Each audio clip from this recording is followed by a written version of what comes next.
Read description, click on that. With the meeting next Thursday. Correct? Yeah. But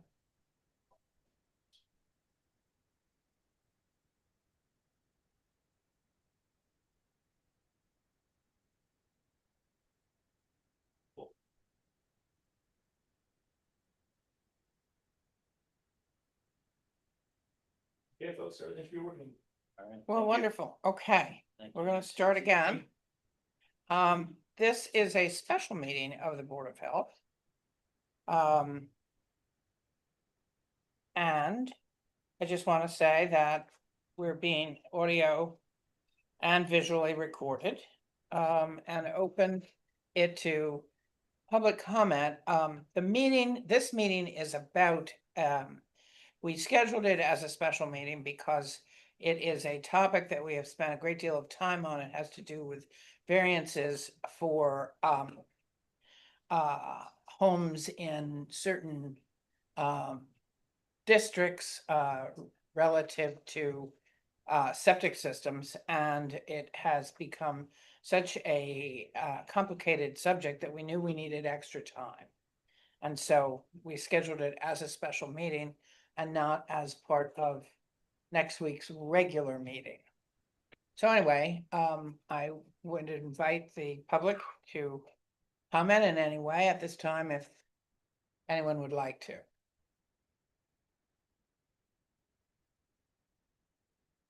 Seeing none, let's start to talk a little bit about what we intended to talk about. We have myself, Ann Smith, the chair, Meredith Leppery, the vice chair, and Carrie McKenna on Zoom.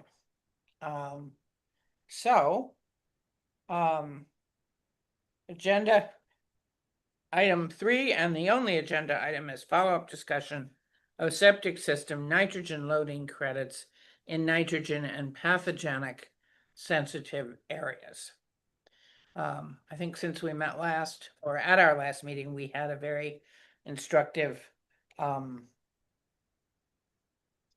talk by a gentleman, I think his name is Hofelder or something like that, from Barnstable County, who is quite an expert in the field. We learned some things. Also, I asked John to clarify a little bit what the rules and regulations are as they are written currently, both the state regulations and the local regulations. And John took a crack at it in a very hurried way. And, you know, he has said, we have talked, and he has said that he will try to put it in more of a bullet form so we can see if this, then that. Because it's, for me anyway, it's quite a complicated subject. But who'd like to jump in? I'm willing to take a shot at it. Okay, Carrie? Okay, I guess, we've been discussing about how the one island one variance at a time, we seem to be potentially overloading the island, and not just for nitrogen, but all the different sorts of material that are in human waste, whether it be PFAS from that's excreted from our body, whether it be pathogens. And I guess what struck me most, I mean, before George came into the last meeting, we had gotten a packet where he explained how Barnstable County has approached the issue. Because the other reality is that 100% of the island is not going to get septic, is not going to get sewered. I mean, that's just not practical, it's not affordable. And so, what do you do for those places where sewers are not going to be run? And we have watershed regulations, we have wellhead regulations, but there still are other places on the island where there isn't any kind of guidance. So I guess my bottom line is, I though I don't want to get stuck in building department, all the departments and some of the confusion we've had there as to who does what when, but more that we only have one aquifer and it's about water quality. I mean, the whole discussion really is to maintain a healthy water supply. And the Title V and the use of IA systems is meant to promote that. And so I guess though this was not something we probably could do at a Board of Health meeting, but is there a discussion really worth having a discussion about should we just have IA systems, period? That's the baseline. And what they did on Barnstable is they set up a program that kind of provided financial assistance like we do for the sewer, the septic, the water lines, stuff like that. When they had programs, whether it's loan-based and or grant-based, to kind of close that difference between the cost of a septic, traditional septic, and an IA system, and to fund that difference, to help homeowners by funding the difference between the two, or some other. Again, I'm sure there's other models, but bottom line is that we need to be mindful of our water supply. We know that we already have some PFAS in it, and that is one thing, but we need to, I think, be a little more proactive and think about what types of regulations or building type code adjustments should be in place to ensure that we are operating at maximum protection of the water supply. So that's kind of how I'm approaching it at this point.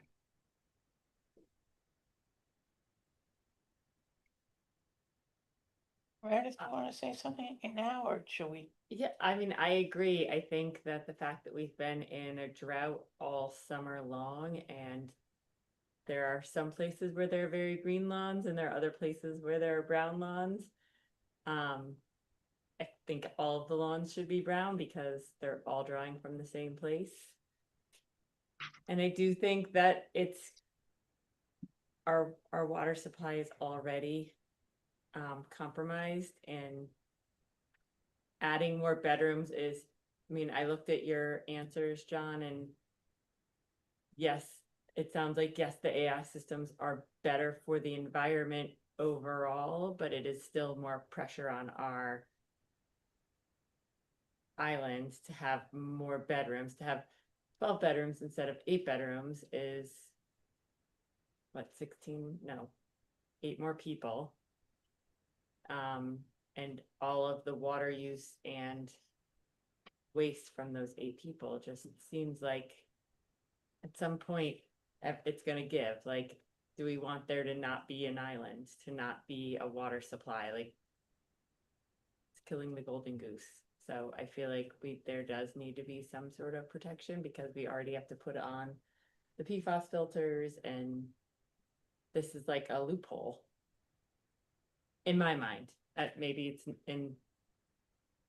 it just comes across as a loophole, like, oh, I get to put in more bedrooms and I'm saving the environment, but you're not really saving the environment. It's probably equal to what the other bedrooms would have been. Yeah, I think we have to take this one step at a time. And what I was trying to understand from John is, what do we actually have in place now that is an open and shut case? In other words, we cannot do anything, because in his very good answer here. At one point, he says, the state, we can never overrule the state. So what the state says, we can't ever overrule that. And what I think I understood from speaking with John earlier is that there are two districts that it is an open and shut case. One is that, you can correct me as I'm speaking, John, because I might not have it just right. One is the Nantucket Harbor District. Yep. I don't know how many homes in that area would not either have sewer or septic. I'm not, I mean, septic and well, I'm not sure. And the other is the Nantucket, Correct. the Nantucket. And the way I read these regulations and the way you explain them to me, that there should not even be any question about a variance in that area. That is an open and shut. This is what it is. Yeah. Where there's question, I guess, are in these other areas. And that's what you were talking about, that if we were to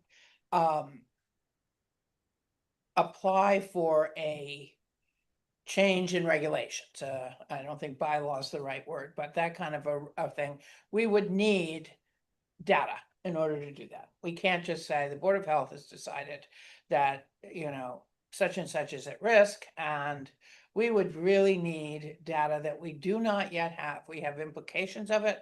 We have worries about the PFAS. We have a comment that George made and that we've heard from others, which is the nitrogen is not at all the only thing we need to worry about. But we don't really, would we have enough actual facts? Because, in all this, I'm a medical person, so is Meredith. It's always evidence-based. You gotta be evidence-based. And do we have enough facts to show that there needs to be a rule change in this area? And I think we need to look at that sort of one step at a time. You and I talked a little bit about how we would get those facts and who we would ask. You said that would you be willing to talk a little bit about what you told me? About how, that there is some information out there?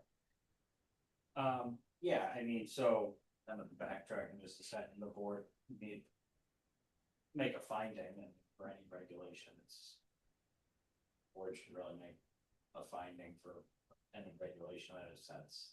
The intent of that regulation, and regulation of things. In terms of watersheds, Hummock Pond watershed, that's more really a natural resources area. It's really have Title V to define it, and locally we call it a nitrogen sensitive area, which is sensitive to nitrogen. What happens in those scenarios is you gather information on total maximum daily load of nutrients, what that area can handle for nutrients or it's degrading. So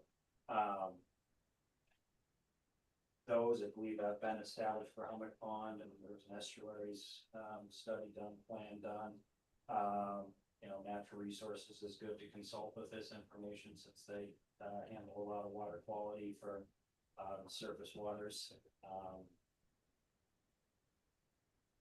So looking at Hummock Pond watershed, it might be wise to try and consult with Natural Resources would be one resource for us to reach out to, talk to, and maybe help the board with more information if they wanted to try and request that. And then as far as the wellhead protection district,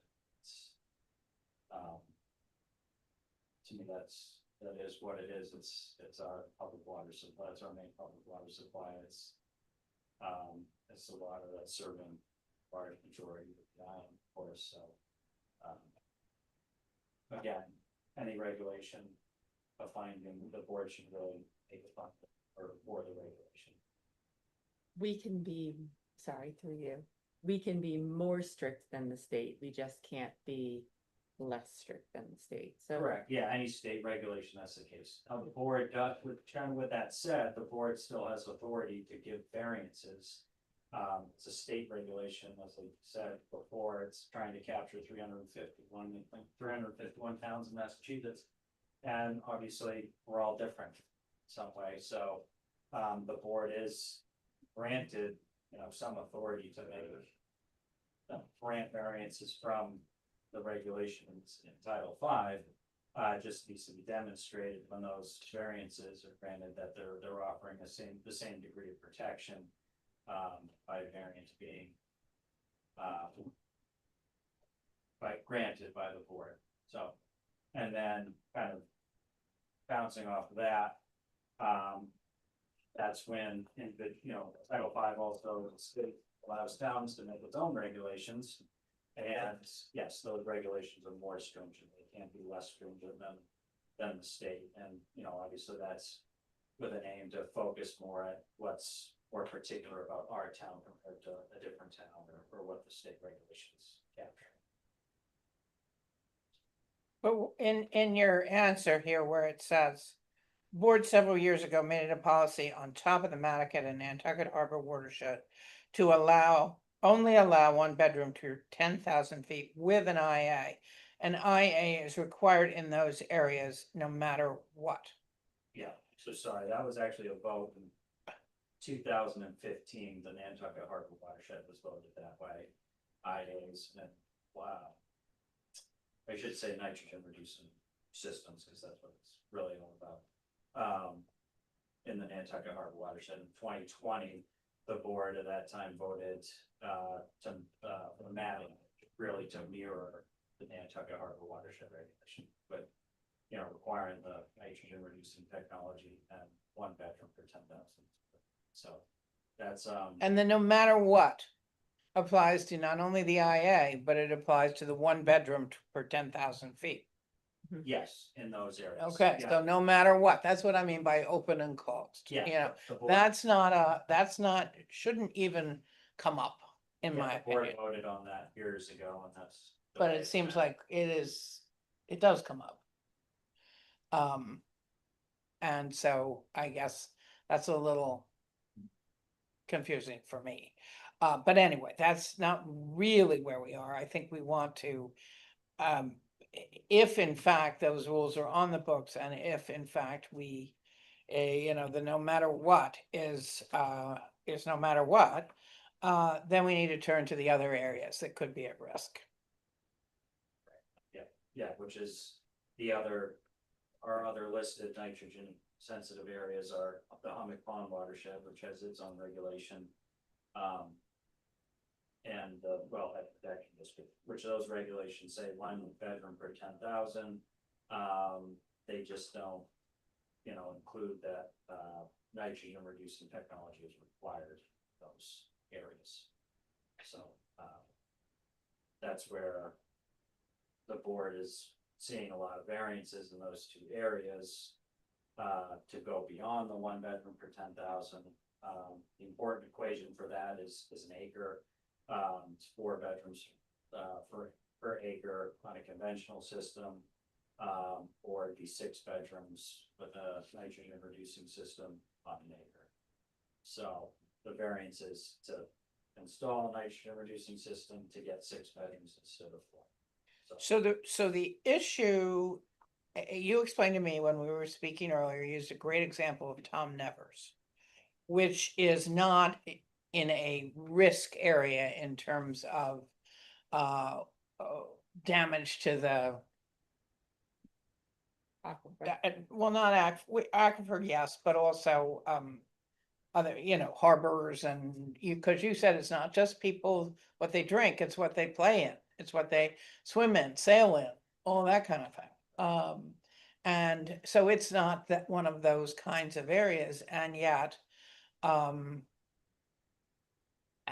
and so we don't require an IA system there. But if someone were to put one in, they would get this credit, this bedroom credit. Correct, yeah, that's not in a protective zone or area. The one thing that's to protect there is they're all on wells, private wells, so that's the concern, is their own private drinking water well. But yeah, those areas are not nitrogen sensitive areas, and they're not, affecting any natural resource area. So yeah, those bedroom credits are given in those areas, because that's the way Title V is written, and there's no local regulation which restricts that from happening, so. And let me ask one other question. I think it's the second, in your red zone here, John sent this around to everybody, this afternoon, but I'm not sure everyone's been able to read it. It says, it's important to note that Title V states the properties on well and septic are limited to 1 bedroom per 10,000 square feet. This is the state code, and the board cannot go less stringent than that. I'm curious about the well and septic. In other words, in order to have this requirement activate, it needs to be both? So what I kind of should have included with the rest of that is, Title V goes on to say that, except as set forth in 310 CMR 15202, use of a recirculating sand filter, which that's 5 bedrooms for an acre, or 310 CMR 2.17 enhanced nitrogen removal, which that 15.217 goes on to talk about enhanced nitrogen removal, which talks about installing a nitrogen reducing system to allow for 6 bedrooms on. So they should have. probably But expanded. suppose you have septic, but you're on water, but Yeah. you're on town water. This doesn't apply to you any. It has to be both to Correct. have it apply. So if you're outside the zone, hypothetically, if there was town water and town numbers, but they're still on septic systems, it's not in any designated zone, they can have as many bedrooms as they can fit the size of the septic system on the property, because it's not nitrogen sensitive by Title V. So, Okay, so it needs to be both of those things. correct. Okay, I just, yeah, that's good to understand. So, members of this board, we have a moratorium on variances that's coming to an end on the 18th of September. So something has to happen between now and then in terms of us making some sort of a decision, how we might want to go forward. Maybe not a final decision, but how we might want to go forward. And I guess one of the things that we could do is to continue it until we get a little bit more data and more facts about the 2 areas that we seem to have the most concern about, the Hummock Pond and the Wellhead Protection Zone. Or do you all think that we can find a finding at this meeting? Carrie here. Mhm. That, I guess one of the things is, again, with the issue of a single aquifer, and we are going to have a lot of areas in the island where septic and well are going to exist. That what is the process for establishing protection zones? I mean, obviously we know the watershed, but so let's say it's a place like Tom Nevers, and there's other places on the island where it's not eelgrass, it's not these other environmental impacts we're seeing, but potentially we're only talking about human impact. So, what is the process for establishing protection zones? Because that might be really the path forward, is to really identify places where we're saying, no, we can't expand here because your situation is not going to benefit from having more bedrooms, essentially, that we need to respect the rules that are in place, and leave it at that. But again, we would have to establish a protection zone to do that. And I don't know what that process is.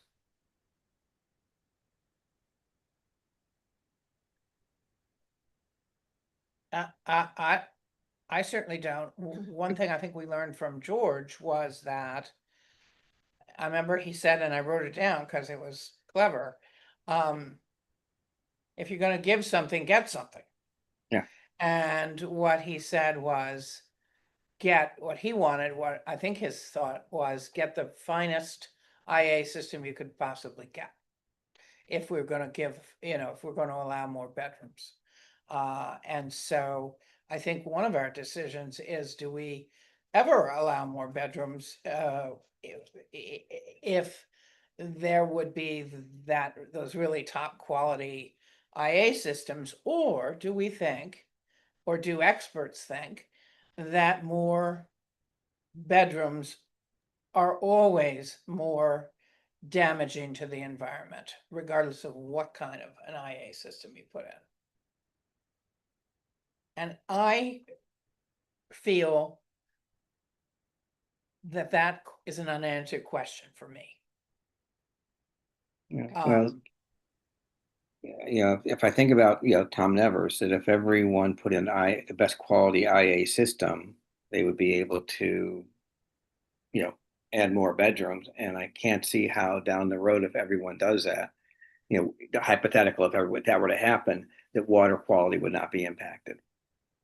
It And would that's seem kind so, but I don't think we're going on facts to say that. right.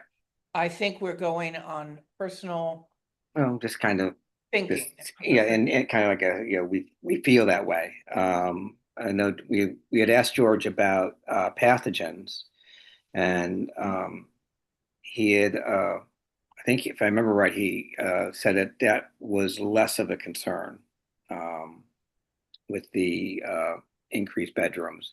But again, what's the data based on? What's the sample size, and what was the testing type done? I mean, like you said, it would be nice to have solid data.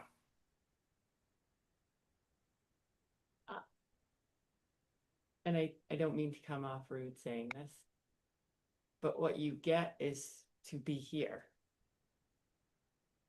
Like we have to give you something special. You're having a house on Nantucket. That's an amazing thing that not a lot of people have. So you have to give something. I did think it was clever that he said that, and I get what he was saying, but I also think like you're getting a house here. And that's like a lot of people don't get that. And so you're getting that. And I mean, maybe if we got more information extending the AI with keeping it at 1 bedroom for 10,000 square feet to the water recharge districts. Like, is that something that we're thinking, or is anyone? Well, I guess there's two issues. One is making a requirement in the zones that are required to have AI systems. Can we and should we and put a requirement that it be the top of the line, so to speak, and not just something that kind of barely passes? I would love to suggest that, or to mandate that it be the best of the best. We could name a couple of the top companies. Remember those ones he Yeah. said that he gave us a Mhm. chart, and unfortunately or fortunately, the better they are, the more expensive they are. But that's the getting, I think. The second is so that's a kind of an okay. I think we can do that. That's just it's important to have if we think it's important to do it at all, it's important to do it in the best way that it can be done. The second is a bigger issue, which is, and this is where I don't feel I have the data, or even if I felt that I had the data, or even if I felt that I had the emotional decision making to do it. I feel like we need to go on facts to say that we're going to, because I think what we're getting close to saying is that we're going to stick to the 1 bedroom per 10,000 and that's it. We're not gonna give, you don't get extra for anything. You just don't get it. That's that. You don't, you could put in, something that's the most la-di-da thing in the world and you're still not gonna get it. I think we're kind of almost going in that direction. Or there's been mention among this group of that. And that would take, in order to put something through like that, which could in fact be very good for the island, we would have to have really firm data to say that if we don't, we're putting a lot of things at risk. I mean, does that make sense? Does everybody agree with that? Because I don't think whoever needs to approve it is going to approve it unless we can prove to them that we know what we're talking about. And not just saying things because our heart is there.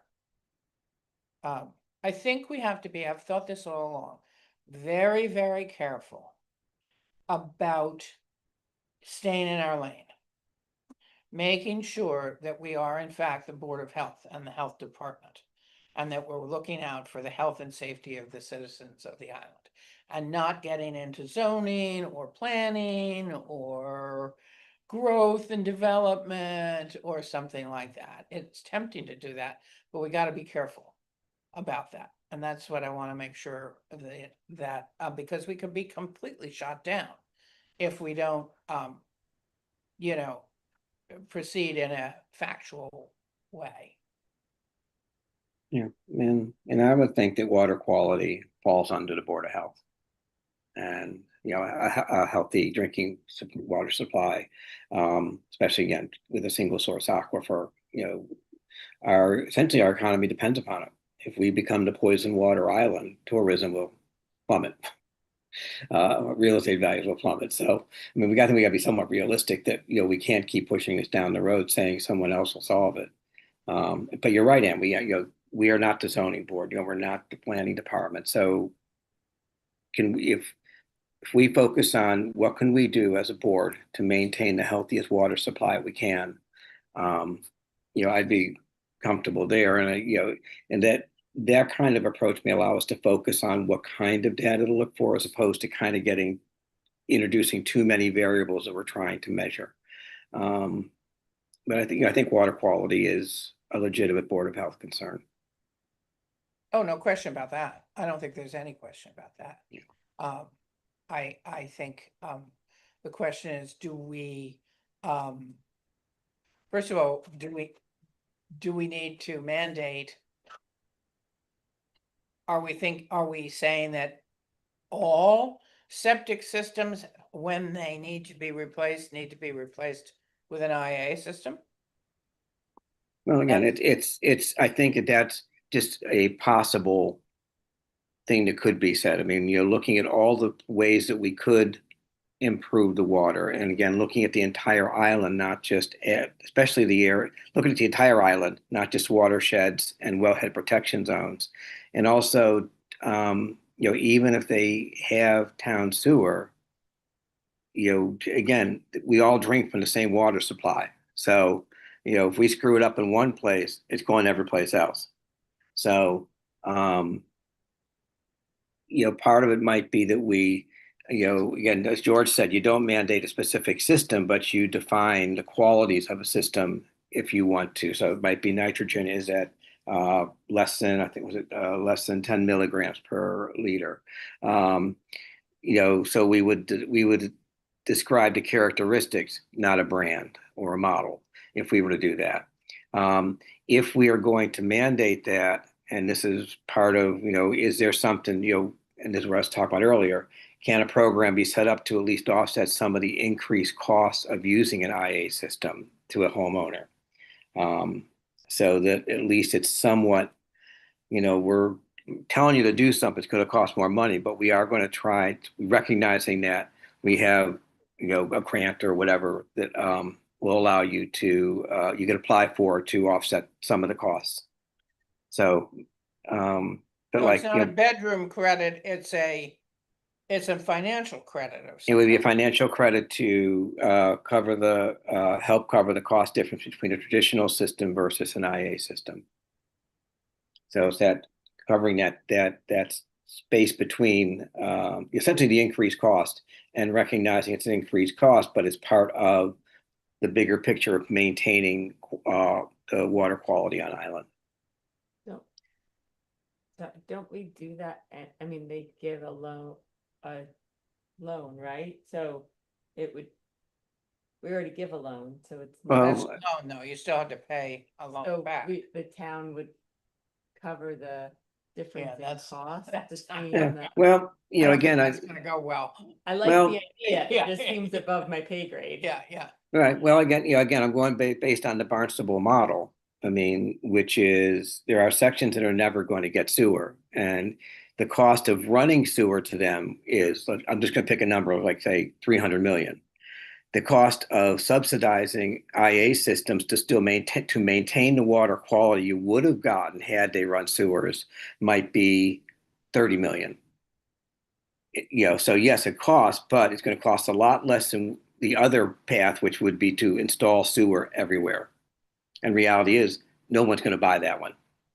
But the end result is trying to find ways to maintain water quality. Yes, there could be a cost to the town to help make it happen, but we defeated the Nantucket sewer roundly. What was that? 6 years ago, whatever it was. And with this kind of program in place, the cost of subsidizing owners, not the cost of the whole system, but the cost difference between traditional and septic and IA is a lot less. And again, it's that big goal of maintaining the island's water quality. So I know it's a tough sell, but we can't keep going on the path we're going either. And either that or we just tell owners it's going to cost more. That's life on Nantucket, which I'm not sure if that's quite the message we want to give, but we do have to protect the water supply.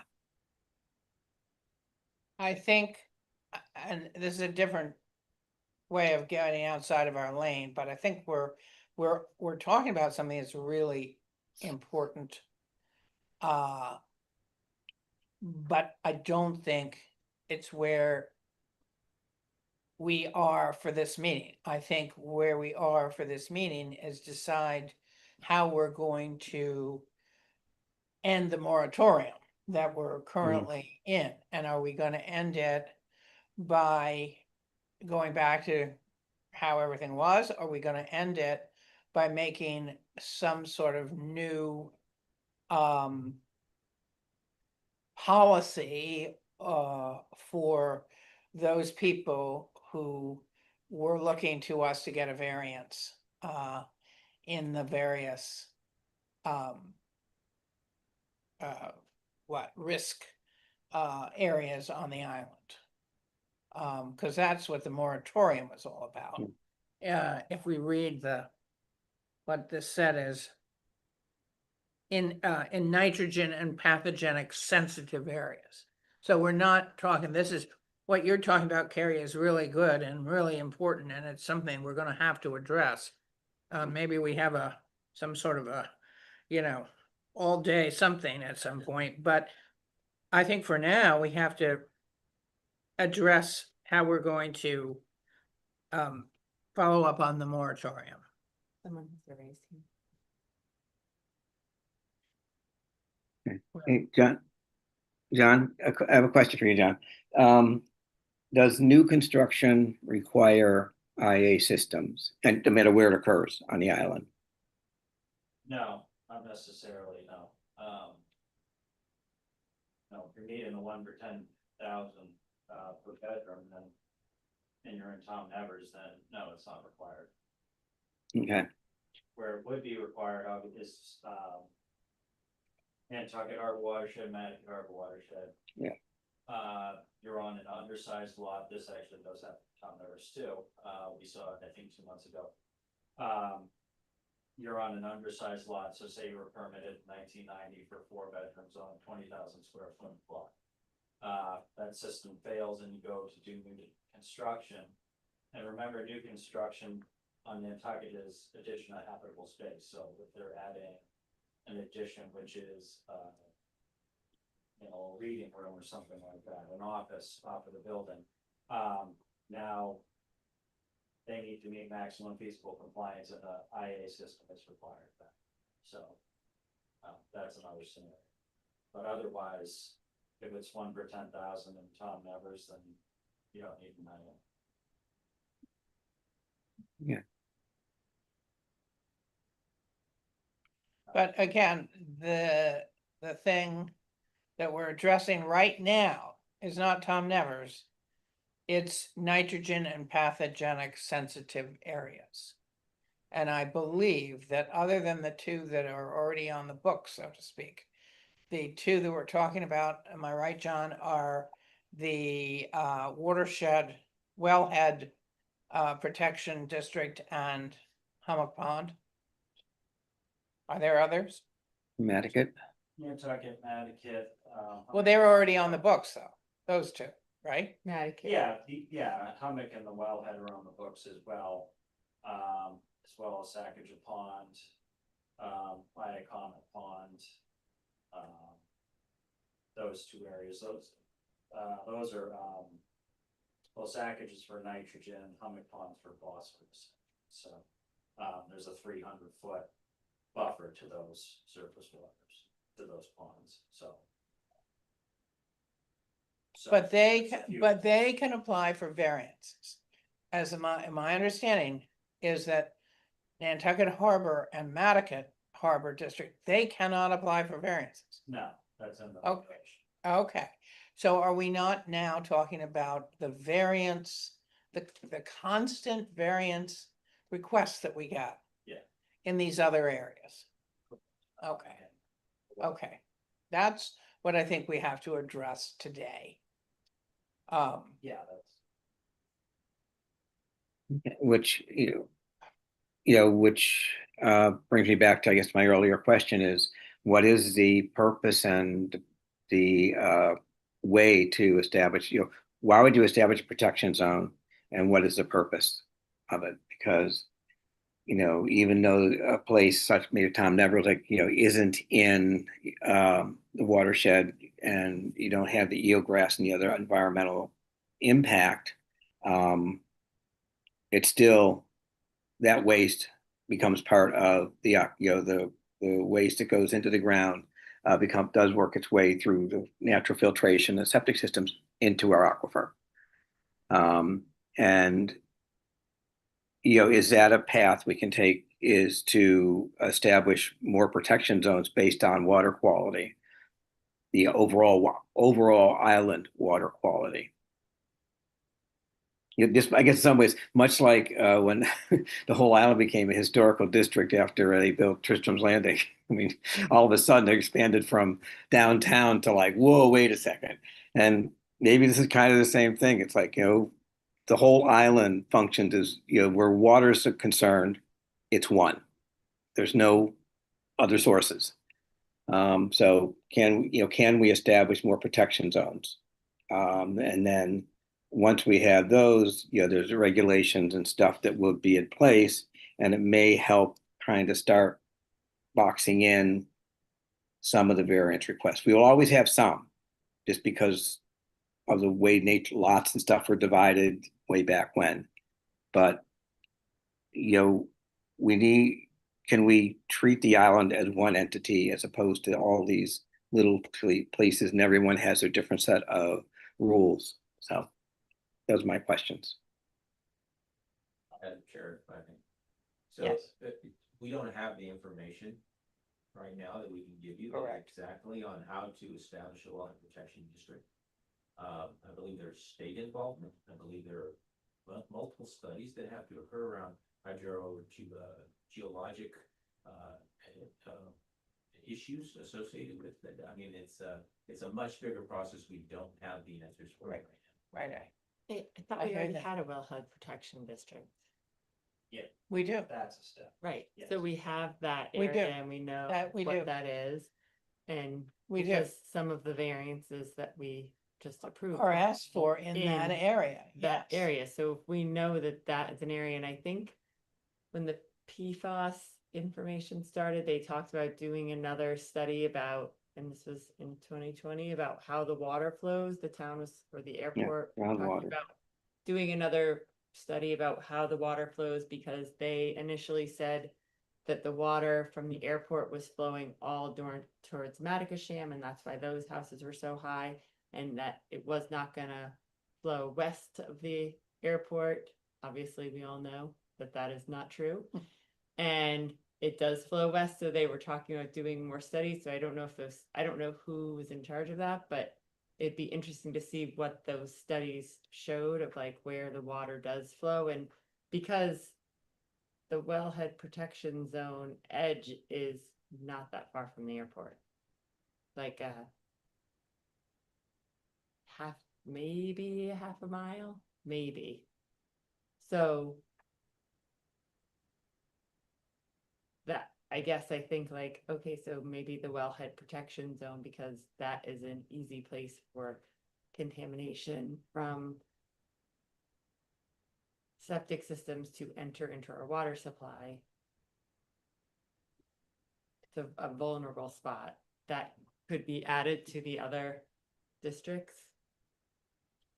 Madam Chair, there's a member of the public. Oh, yes, go ahead.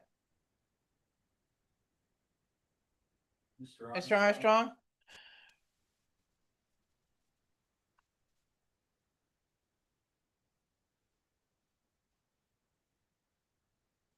We can't hear you.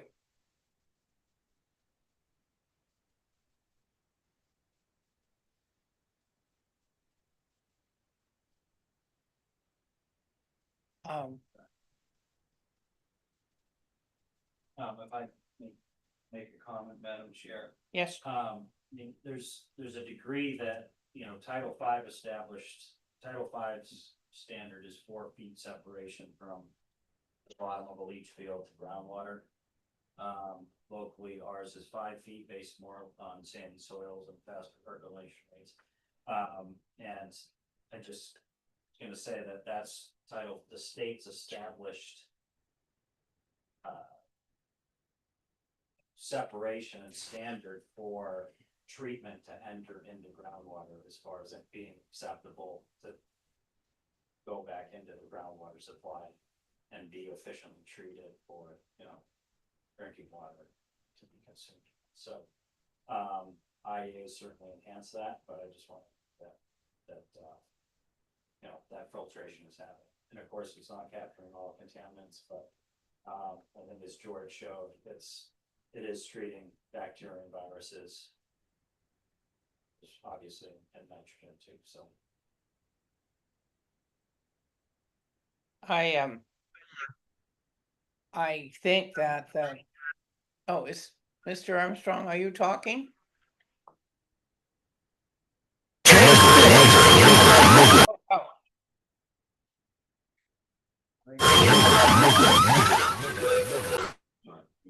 Yeah. I think it's right. yeah, I think. I think.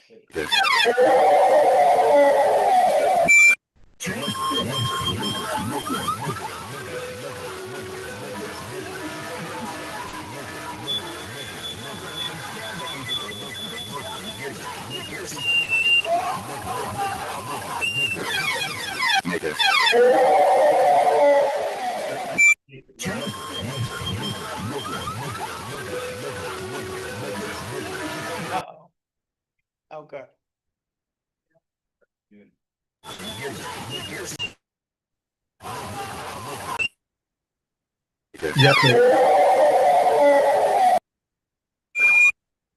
You have to remove him from the meeting, John.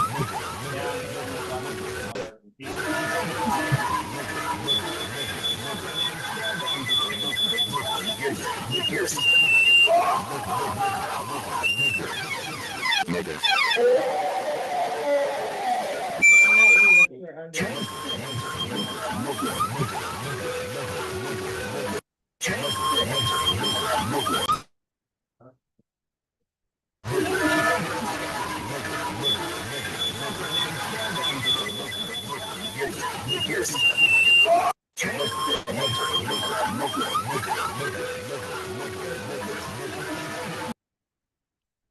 not sure what's behind it. gone, right? He looks like he's gone. Okay, Sorry about that. would you like to?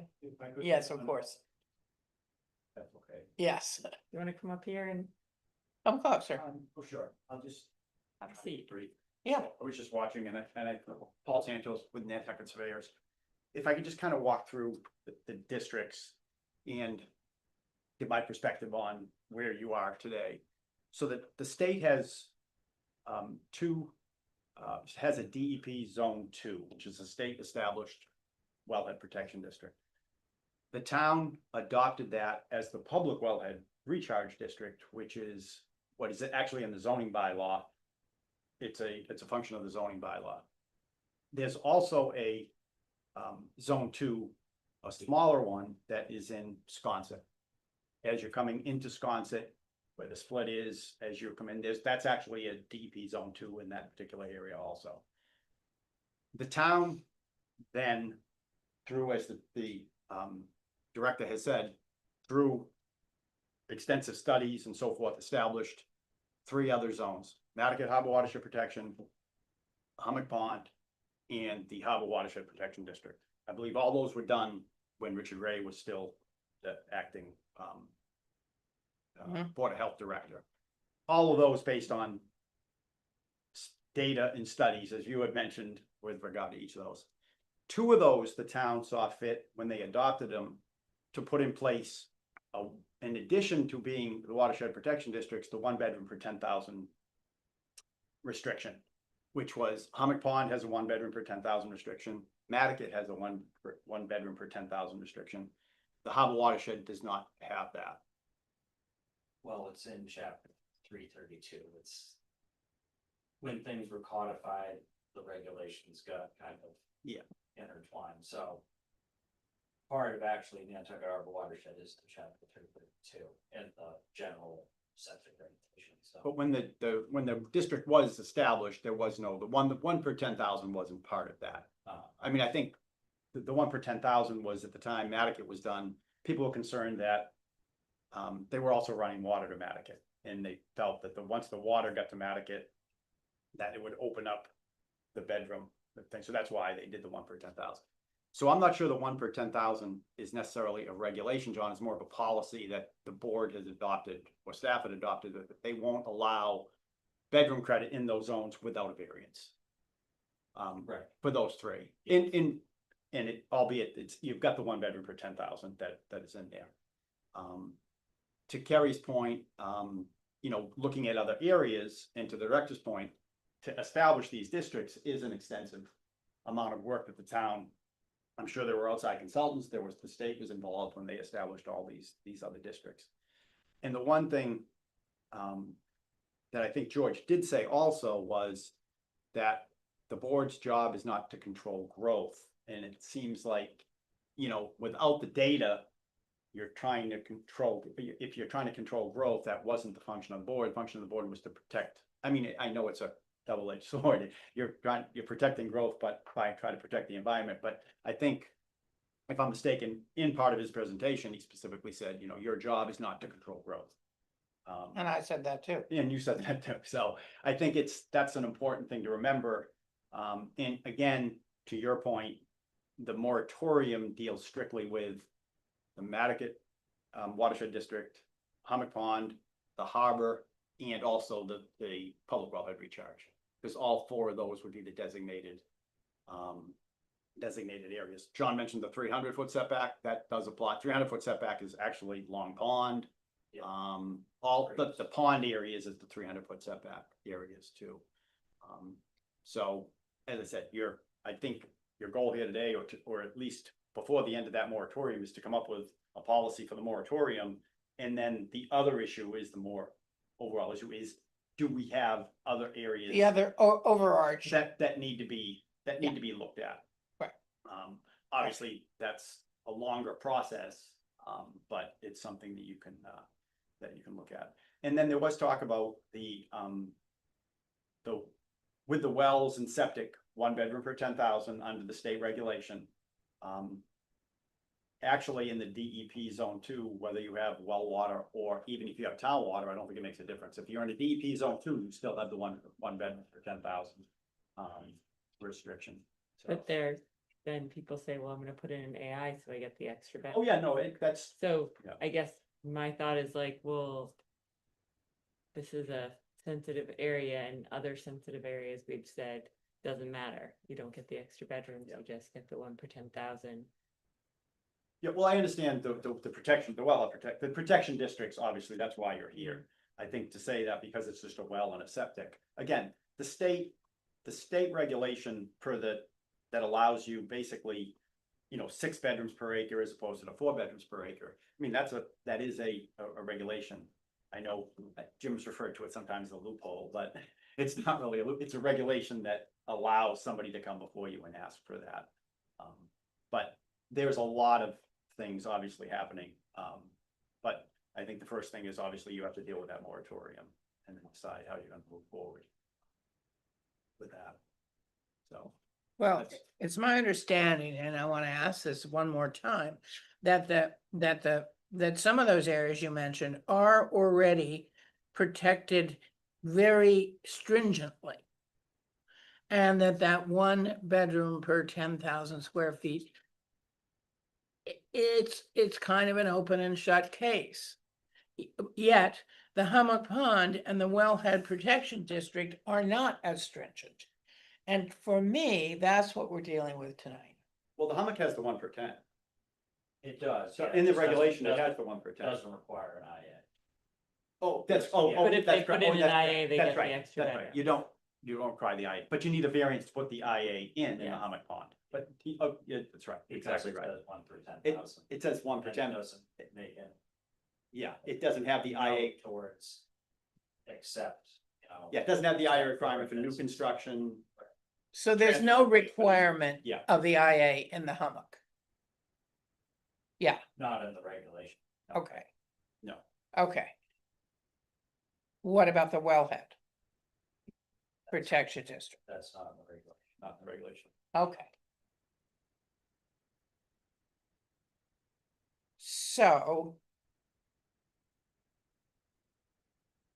do you think that we're ready to make some sort of recommendation? I'm sure that those people that are affected by the moratorium would like us to do something, or should we continue this? One more month, we do have time between the 18th, now and the 18th, September, and collect some facts. I think what we want is to have the facts, but also to have whatever recommendation we make hold and stand and look like it is scientific and not a bunch of people voting with their hearts or their whatever. So Carrie, what's your Yeah. thinking? Well, yeah, I guess as we're, listening to the different districts and the different things that apply, it might be helpful if we could just have that chart that says the district and which things apply and which things don't, which are regulatory and not flex, and because the different districts have different regulations and different kind of wiggle room. And if we kind of start seeing, visually, Nantucket, 1 bedroom, 10,000 square feet, and if there's, do we grant variances or not? Hummock water pound, what kind of like just that grid of what are the rules we're working on in the protected areas? Letting the rest, I still think about the rest of the island, but putting that aside, that's a bigger picture. So, that might, if we could have that would help. And I guess the thought that keeps running in the back of my mind is, even though we always say that we judge all variance requests on, its individual things, as soon as we question it, the next sentence we're usually told is, well, you already set a precedent. So, it's kind of like, well, is it individual or are we setting precedent every time? I mean, which one is the one that actually carries more weight? Um, Thinking through and saying, well, no, I know that seems similar to someone else, but this one we're not granting. Or it's like, well, we granted something like that before, so I guess we got to do it again because it's a precedent. Um, and I think, maybe some guidance from the town council on kind of what is that? I mean, where are we allowed to sit there and say, no, it may look like that other one, but in our mind and for these reasons, it's not, and we're not granting the variance. So I would think some guidance from town council on that precedent type issue, and if we could get a solid grid on the different watershed, different protection zones, and kind of the rules that are absolute versus the flex, areas of flexibility. And then maybe the last thing would be, what is the process for establishing protection zones? A bigger picture down the road, but what is it, what if we said we wanted to go through with some of that, what would we, what is the process and what's the ask of other people and cost? So, I mean, to understand what that process is might be something that in the long run, is a process we take to kind of to unify some of our water policies across the island. I agree with Carrie. I feel like every time we get a variance, it's, oh, well, we've approved those before, but there is no precedent with variances. A variance is asking for, this is the rule and I don't want to follow that, so I want this. And there is no, I mean, I feel that way with one of the ones that we voted down and then got brought back to us and we're like, well, you already approved other ones. It does not matter. I mean, I think that it is a variance is a variance. You are not that is not what the rule says this, and you want this. And so you're asking permission to have that. And there are probably times that that is appropriate and times that it is not appropriate. And I don't think that it should ever be well, you've already approved these things, because they're not all the same.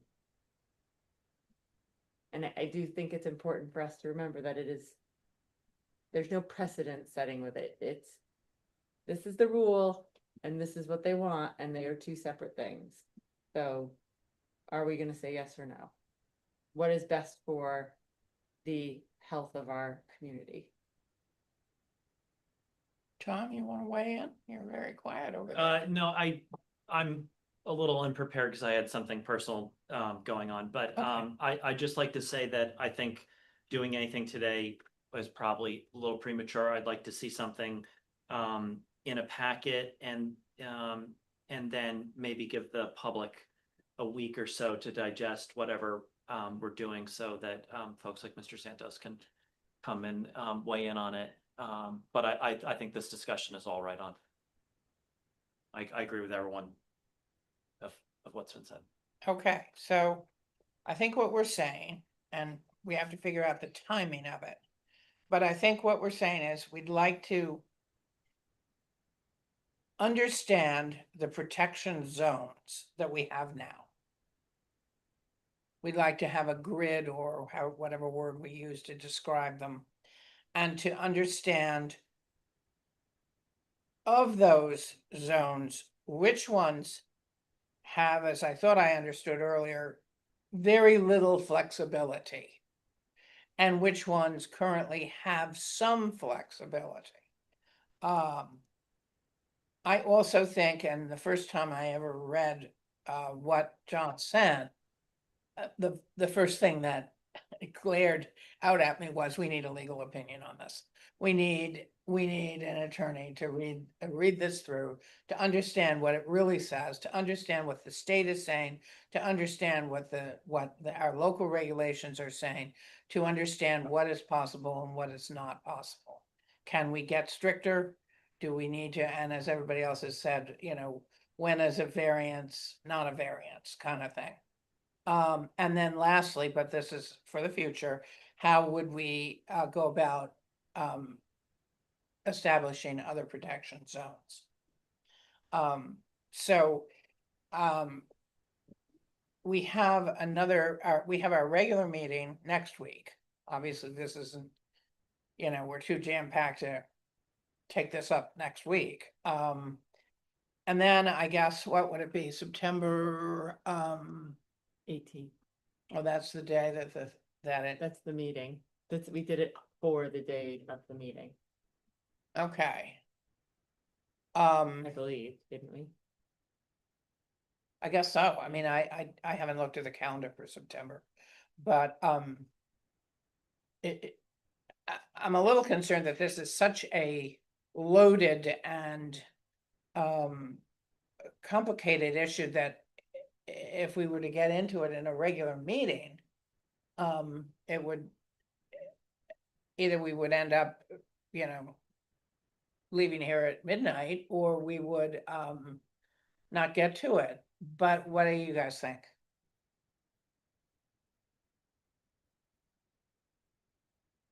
Yeah, oh, the volume's all the way down.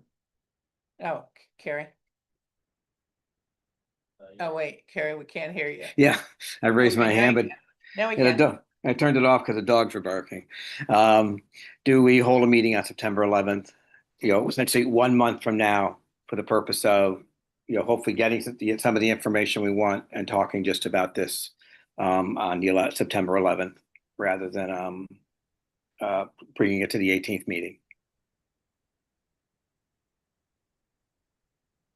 I would be willing to do that, but I don't want to talk Yeah. about precedents. Yeah, that- Start a precedent that we, every time we have a sticky issue that we schedule an extra meeting. I don't know. I think it's probably a good idea. Yeah. Meredith, you think That's so? fine. Tom? I do. Yeah, okay, September 11th. Madam Chair. Can I Yeah. just make a comment? Yeah, go ahead. Can I just suggest that for the map feature, maybe adding a visual component of where the requests are coming from, to have a sense of, what the relevant. The variance request, And just so I can have some clarification, Yeah. that's all on our GIS maps, those zones, so. Do you wanna see the maps, or is there something different that you're referring to, or? I think, can I think, email those to you, or look at them now, or? I think it'd be interesting to see where the requests have been yeah, I do too. on the map of, I think I so don't- too. I don't know how to do that. That sounds like a, Well, we would overlay requests on top of the the water district type maps, the protection zone maps that we have. I mean, so it's overlaying the two. I think You- I you can't could do I that. can't do it, but it seems technologically feasible. So Right, is that an ask that we? Yeah. Johnson. right. I mean, you could do that. You could just summarize it. Um, Just place pins and then it'll like in GIS and then filter in the overlay so you can see where the pin for the like relevant address, and then add the overlay so you can see. Okay, yeah. I mean, that would, if that were, according to, Jake, I think that would take a considerable amount of time for staff, put together, just a heads up, because they would have to go through a number of applications. And to pinpoint those addresses on the map, just a heads up, that'd be a lot of work. you don't think there's a way to summarize it? I don't know if we can look it up in our software. Or do that. I don't even think it has to be exact. I think it has to be, the the majority are coming from here, there's a minority from here, you know, that sort of thing? You think that's even too difficult? I'm sure if you just let us know what you're interested in, and we will do our best to put it together. It's, you know, we don't always have these streamlined tracking systems for things like variance requests. So we have to go file by file or month by month to determine where they are coming from. And so if you let us know what you're interested in, we will tell you what our limitations are.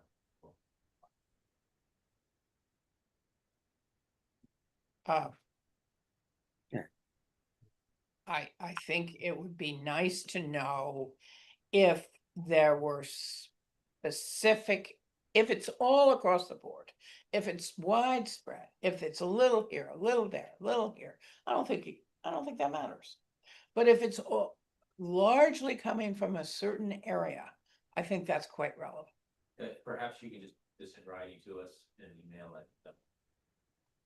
I mean, we just had 10 variance requests all within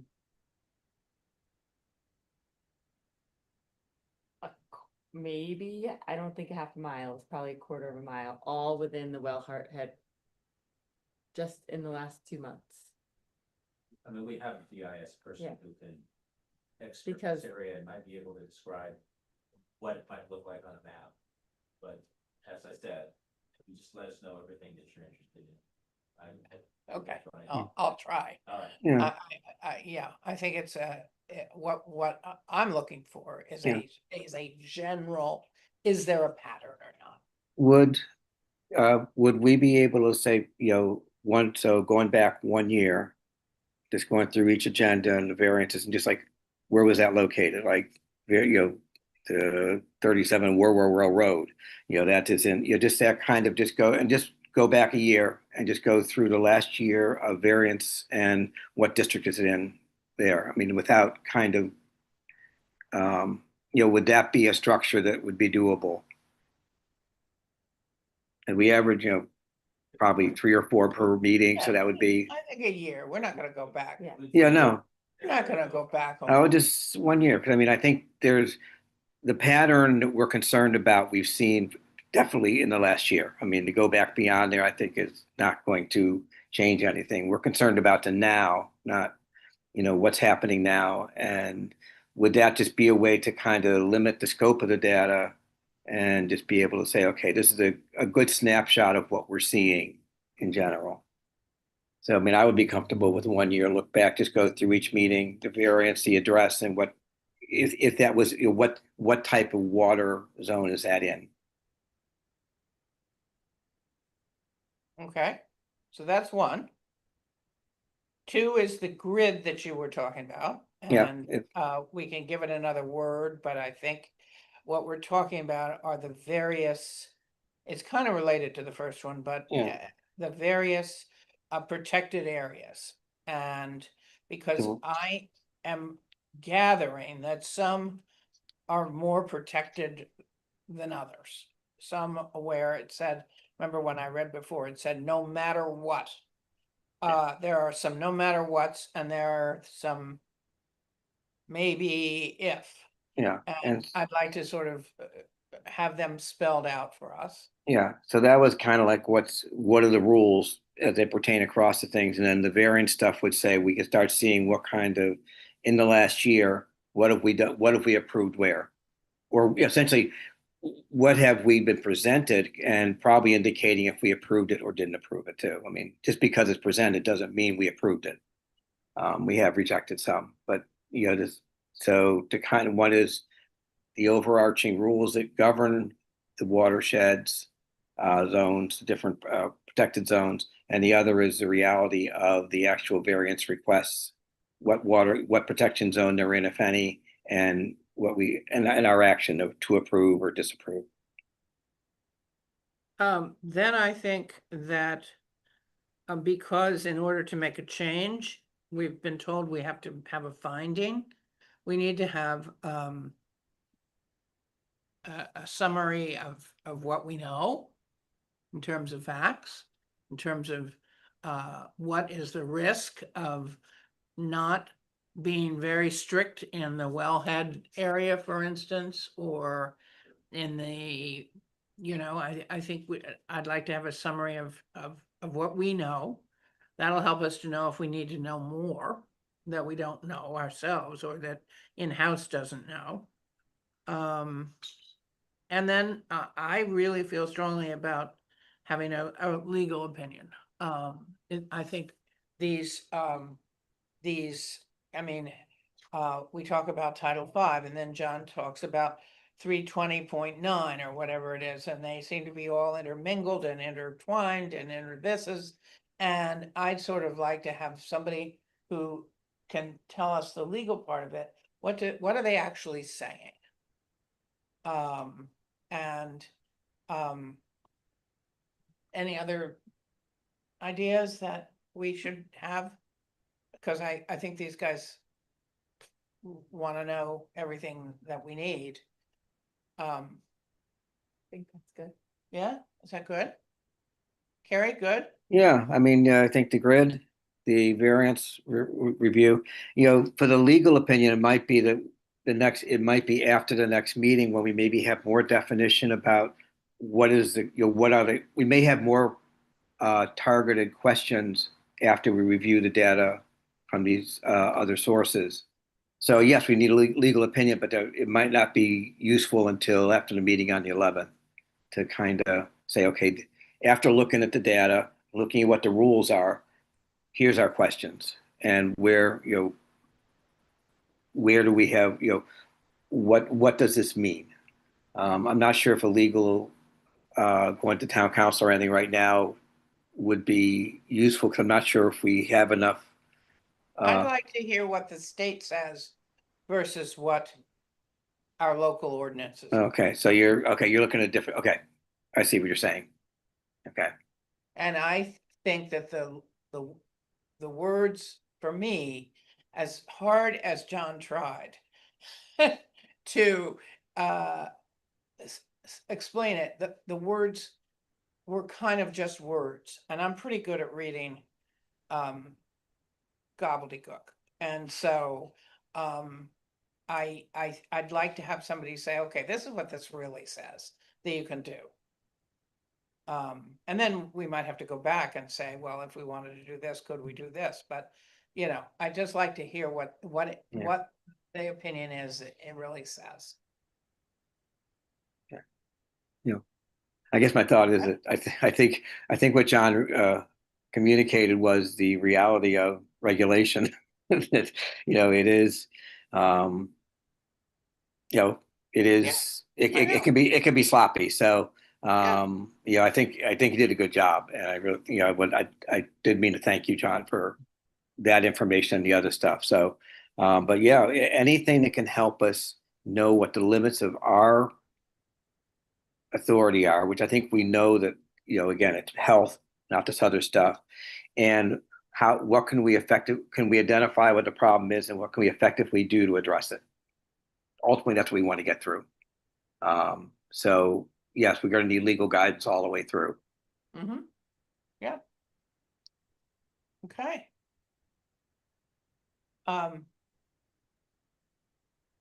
Any other thoughts or ideas or questions or anything? Madam Chair, yeah, Yeah, sure. just so I'm clear, what is the grid that you're looking?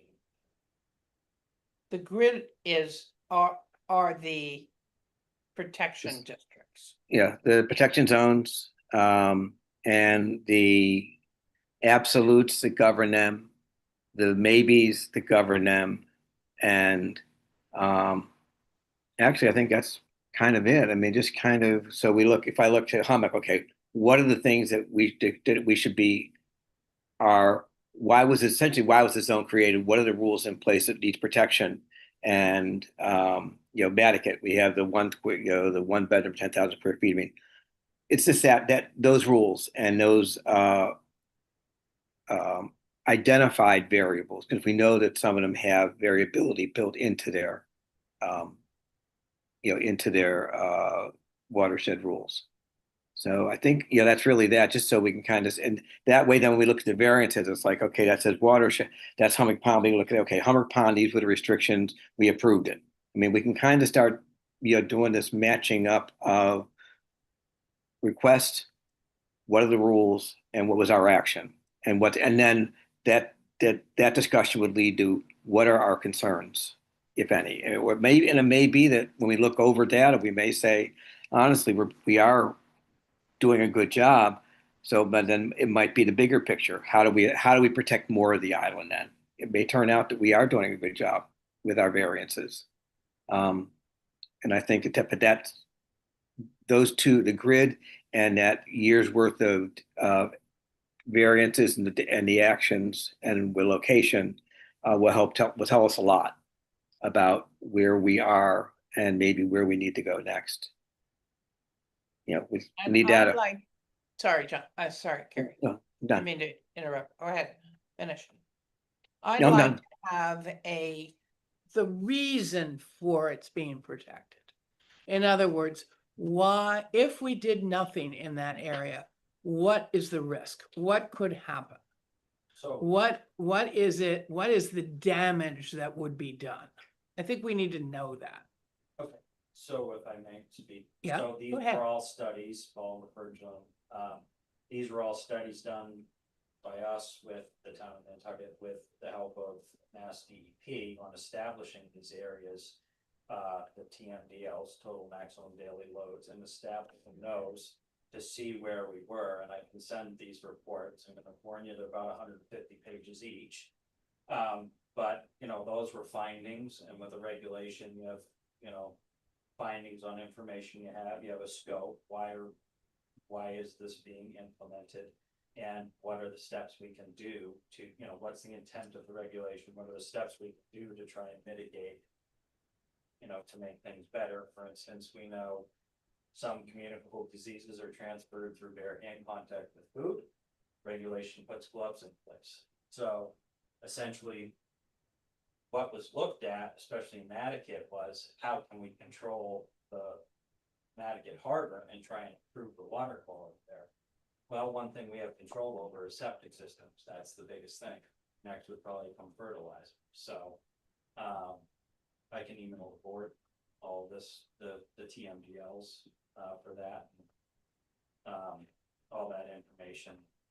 But from my standpoint in time, working with the health department, those was the reason for implementing the regulations.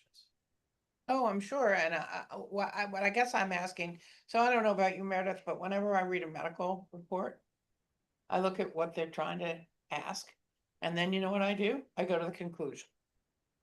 That's what I do, and then I decide if I want to read the rest. But I, most of the time, don't read the rest. I go to the conclusion of the study or the whatever. I think we're asking for the conclusion. I think Right. there are conclusions in there, so yeah. Yeah, Madam Chair? yeah, go ahead. If I may, I think how I was thinking about it when you were saying that is that, like, when we're drafting the short-term rental work group article or something, the beginning is the rational basis part, which is what the Attorney General, et cetera, looks at to see why you're doing what you're doing. And I think you're sort of, am I correct in sort of saying if it's nitrogen, if it's whatever, right, those reasons are enumerated in there saying we're doing X because of Y. Right. Right, okay. And I think in this particularly, what would happen if we did nothing? What would happen if we didn't do something? Because we're all very worried about not doing something that we're gonna lose it all. And I think we need to know what the real risk is of I'm not suggesting we do nothing. I'm just saying, why do we so desperately need to do something? What is it protecting us from? How long ago was all of this done? Early or 2007 or Oh, 8, see, I believe, for Matt. That's why we. And I 2010 for Nantucket Harbor one. I asked that because I think like, okay, what what did the island look like in 2007 and Yeah, 2010 when yeah. those were established, and Yeah, what does it look like now? I Right. would say very different and a lot more density. So is that, I think that we are already seeing that putting pressure on our aquifer and our roads, and I mean, causing damage to our ecosystem of our island in general, but like, how has the, how the effects of those now, what those protections are. well, if they were worried about it in 2007, just think about Yeah. now, right? So that I think is just, what do we really need to know is what we're kind of asking. Yeah, I'm not sure that anybody could give a good answer. Those are some awfully big assumptions about, I mean, it's like trying to define. I don't know, it's tough. I think, but having the rationale for, Yeah. like you're saying, just the bottom line rationale. For we're trying to do X because of Y. Yeah. Yes. Exactly. On Madam Chair, on scheduling, so September 11th for a special meeting, discuss this, and then it would go to our regular meeting to be kind of affirmed? Or I'm just concerned that the public, I just, not that no one else is, of course, but I want to make sure the public has enough chance to digest whatever, that they know the moratorium's ending or not, and that they know what we're doing, what we're changing or not. That's my only point. I'll leave it up to you and the vice chair. I think, if we have the meeting on the 11th, the regularly scheduled meeting is a week away. I'm afraid that, I mean, I'm assuming that we could continue the moratorium briefly in order to come to a conclusion that is well thought out. Am I right about that? So, but I agree also with the public needing to know exactly what we're doing. And that, I don't know, I always worry when we have a big topic like this to try to squeeze it into a regular meeting, cause Yeah. as you have already become aware, some of these meetings have a million agenda items, Mhm. but we could, on the 11th, let's say we will make a date that by which we will have can we do that? Does that make sense, everybody? Well, Madam Chair, yeah, I guess by the 11th, I hope that we can define what it is we're looking for better. And at that point, we can decide if a moratorium is going to be extending it would be useful, or it might be that, a different type of study but I think the 11th, we will hopefully be able to clearly identify what our concern is at the Board of Health. There's a lot of things we can't do, but there are things we can do. And if extending the moratorium to allow us to form possible paths or solutions or possible forums for people to get feedback, we'd be able to use, schedule it then. So with the possibility that we could extend the moratorium, but again, if we did, it would have to be extremely limited, like 30 Yes, days. I would agree. I mean, I do not, as much as as much as I don't like variances, the flip side is people are entitled to have their hearing, and That's right. we don't want to bollocks up the works.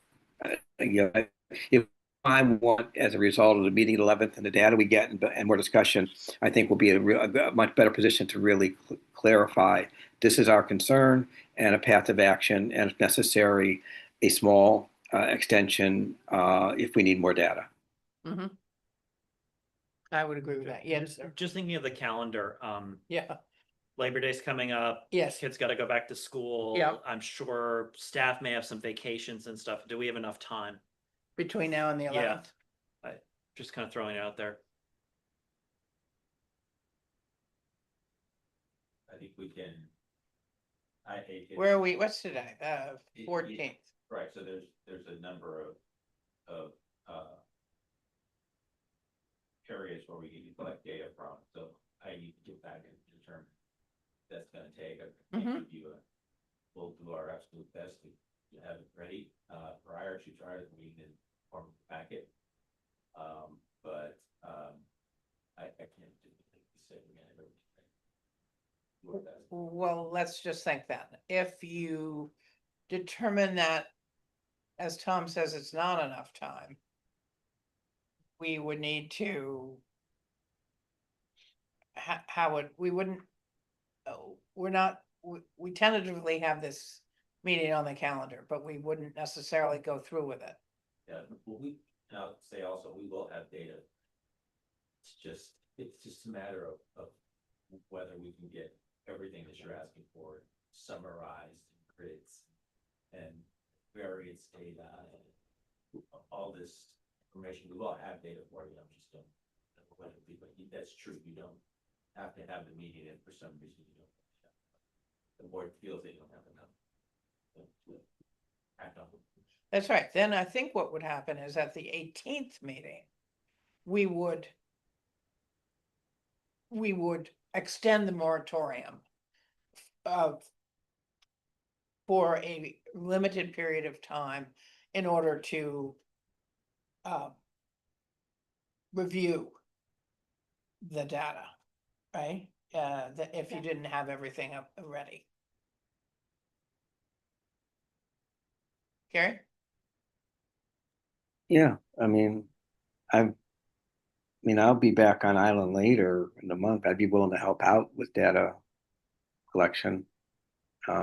If I would be a useful set of hands, in terms of like the grid of the variances and stuff, I could do a certain amount of it actually without even talking to anyone. I'm not good on the zones, but I would be able to find the address. I would know probably what our action was and define what the request was. So, and I'd be willing to, essentially, I'd be willing to help with that particular table. Oh, great, thank you. Okay. I think we got a plan. We will schedule a meeting for the 11th. If you guys are just not able to get it done, we will cancel that meeting. At the 18th, we will notify the public that we are extending briefly the variance, and we will then reschedule the meeting, the special meeting, maybe for another week or so. That sound good? Yeah, okay, Okay. all right. If there's nothing more, can I have a motion to adjourn? Yeah, Second. I'll Okay. second. okay, in favor, Meredith? Yes. Anne, yes. Don? Yes, Aye. Carrie? and yes. Okay, great.